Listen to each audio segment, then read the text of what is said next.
Saudara, lalu apa saja yang disiapkan oleh tim hukum Hasto dalam mengajukan kembali pra-peradilan di PN Jakarta Selatan dan bagaimana sebenarnya mekanisme pengajuan kembali pra-peradilan ini?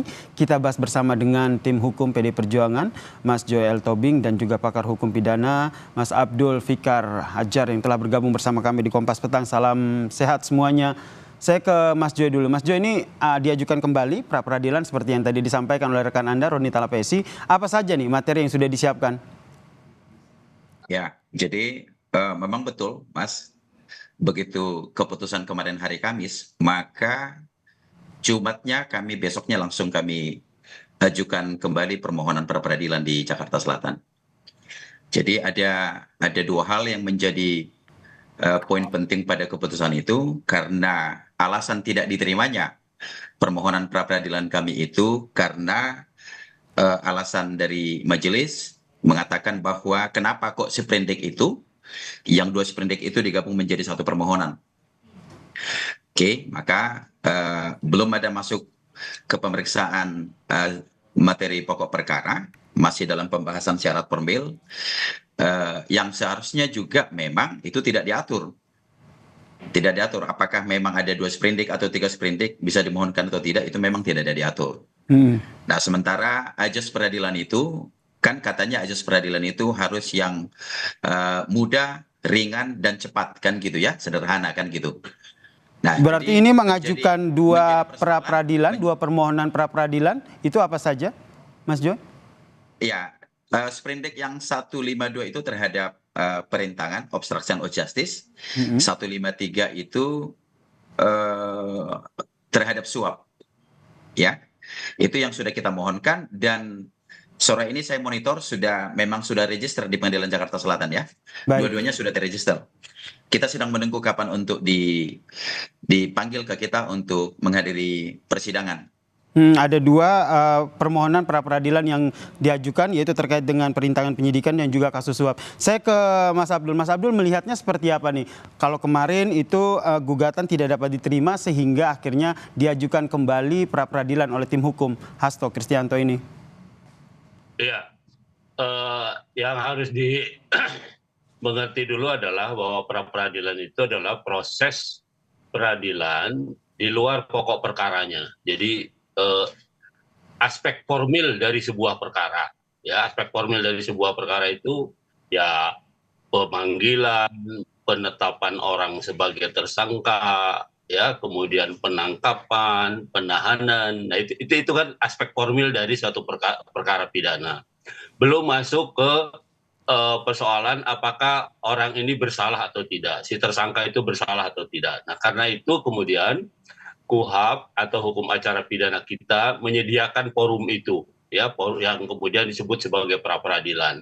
Fungsinya sebenarnya untuk mengontrol juga, ya, mengontrol apakah apa yang dilakukan oleh penegak hukum dalam melaksanakan upaya paksa yang dimilikinya, kewenangan upaya paksa yang dimilikinya itu sudah sah atau tidak. Gitu. Jadi panjang pokok perkaranya ya belum disidangkan, maka pra-peradilan tetap terbuka. Mau dia ajukan sekali, dua kali, atau tiga kali, nggak ada masalah, gitu. Ya, boleh saja, gitu.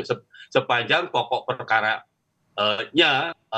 belum disidangkan. Tetapi meskipun sedang diajukan pra-peradilan, bahkan umpamanya sedang dalam pembuktian seru-serunya, gitu ya, tetapi kemudian pokok perkaranya mulai disidangkan, maka dengan sendirinya perkara pra-peradilan itu gugur.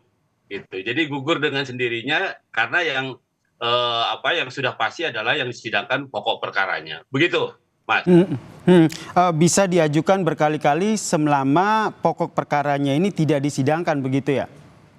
Belum, ya betul. Tidak disidangkan. Nah, yang membuat akhirnya pokok perkara itu disidangkan itu penentunya apa? Iya, penentunya adalah bahwa sudah cukup alat buktinya. Kemudian penegak hukum, penyidik dalam hal ini, ya, atau kemudian sudah dilimpahkan ke penuntut umum, itu sudah cukup, kemudian sudah dilimpahkan ke pengadilan. Nah, sudah merasa cukup dan sudah dihitung atau sudah dihitung, memang sudah cukup, kemudian diajukan ke pengadilan. Nah, itu ini kriterianya seperti itu. Jadi sepanjang belum disidangkan perkara pokoknya di pengadilan, maka peradilan itu boleh diajukan, ya. Mempersoalkan keabsahan proses itu boleh terus dipersoalkan. Nah, karena itu saya bilang tadi, sepanjang belum disidangkan, pra peradilan itu bisa diajukan sekali, 2 kali, 3 kali, atau berapa kali pun.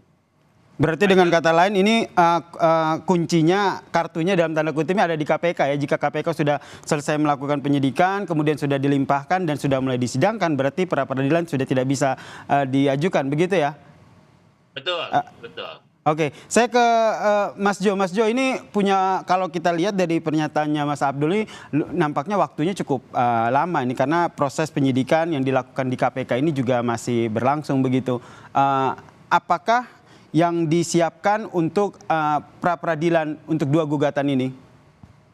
Tapi sebelum saya menjawab itu, tadi saya mungkin meluruskan sedikit ya. Jadi sebenarnya apakah kewenangan itu ada di penyidik KPK dalam rangkai penyidikan dan penyelidikan itu tentu ya. Tetapi dikatakan bahwa memang berkasnya lengkap, yang disebut dengan P21 tahap 1 tahap 2-nya sudah oke, maka diserahkan ke pengadilan itu. Nah, tentu ini juga kewenangannya ada di hakim. Nah, yang menjadi persoalan, kita belajar dari kasusnya dulu Ketua DPD RI Pak Irman Gusmawan kalau tidak salah ya, Ketua DPD RI. Itu kita tidak lupa tuh. Hari ini persidangan yang besok akan diputuskan sidang prapitnya, tetapi besoknya itu langsung mereka, penyidik KPK itu langsung memberikan ini, menyerahkan berkasnya ke KPK. Sehingga dalam perjalanan itu, dalam sidang prapit itu bisa dianulir. Nah, ini memang yang menjadi persoalan kita bersama. Jadi ini kan harusnya persidangan ini yang sudah berjalan, atau juga besok akan diputuskan. Karena kan persidangan ini kan cepat waktunya, hanya 7 hari. Nah, jadi kita berharap jangan ada hal-hal tindakan-tindakan yang seperti ini. Apapun ceritanya kan ini kan hak asasi itu juga perlu juga ditegakkan. Tidak saja hanya proses berjalannya sidang. Apakah tahap 1, tahap 2, sementara waktu persidangan Irman Gusman itu, ya besok akan terjadi keputusan pengadilan terhadap prapit, tetapi bisa langsung dianulir karena dengan alasan berkas perkaranya sudah sampai di pengadilan. Sementara kita teliti, itu belum tentu juga tuh penunjukan hakimnya sudah, sementara sidangnya juga belum berlanjut. Nah, maka kita tentu mengawal ini secara bersama-sama, Mas. Kita sangat mengkhawatirkan itu. Kita berharap lembaga KPK kita jaga, jangan ada abuse of power di sana, ya kan? Jadi ini harus berjalan dengan normal. Mari kita hormati hak-hak si tersangka. Tersangka ini juga punya hak ingkar misalnya.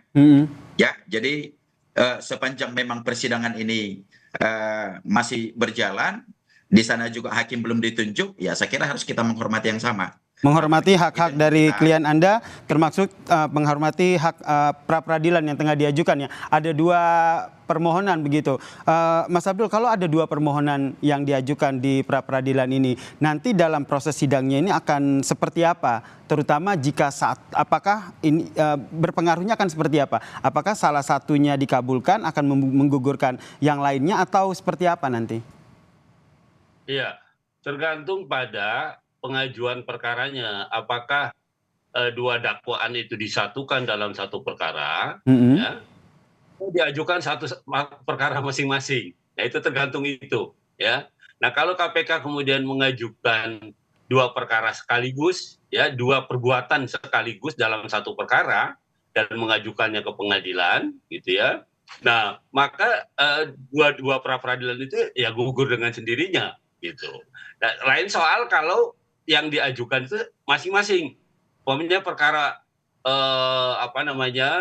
penghalang-halangan dulu, masuk dulu, yang lainnya belum. Nah, itu baru bisa menghentikan hanya satu perkara gitu. Tetapi kalau dalam perkara itu sekaligus diajukan, ya baik itu penghalang-halangannya maupun kemudian pemberian suapnya juga umpamanya langsung diajukan dalam satu paket perkara, maka pra peradilan yang diajukan dalam dua model pra peradilan ini ya gugur dengan sendirinya begitu. Tapi intinya adalah ketika pokok perkara itu sudah disidangkan di pengadilan, maka pra peradilan itu gugur. Karena pra peradilan itu hanya mempersoalkan formalitas dari proses pidana, yaitu penersangkaan, penangkapan dan penahanan, ya, atau penyitaan barang bukti di dalam satu proses perkara. Begitu, Mas. Kalau untuk keputusan di Pengadilan Negeri Jakarta Selatan sendiri untuk dua permohonan ini yang Anda lihat akan seperti apa dalam proses hukumnya? Ya, kalau sudah dijatuhkan putusannya, ya, sampai sejauh manapun tahapannya, ya, sebelum pokok perkara itu disidangkan, maka ya perkaranya menjadi gugur. Artinya prosesnya dinyatakan tidak sah oleh pengadilan, gitu. Ya karena itu perkaranya, kalau istilah balapan itu ya mengulangi start ulang lagi, gitu. Jadi nol lagi, gitu perkaranya. Nah itu kalau diputus bahwa memang formalitasnya tidak sah, ya, pentersangkaannya, penangkapannya, penahanannya dinyatakan tidak sah, perkara itu gugur dengan sendirinya dan harus dimulai lagi dengan penyidikan perkara baru, begitu, dengan penyidik baru. Ke Mas Jo, apa saja nih bukti yang dihadirkan nanti dalam permohonan pra peradilan untuk dua perkara ini?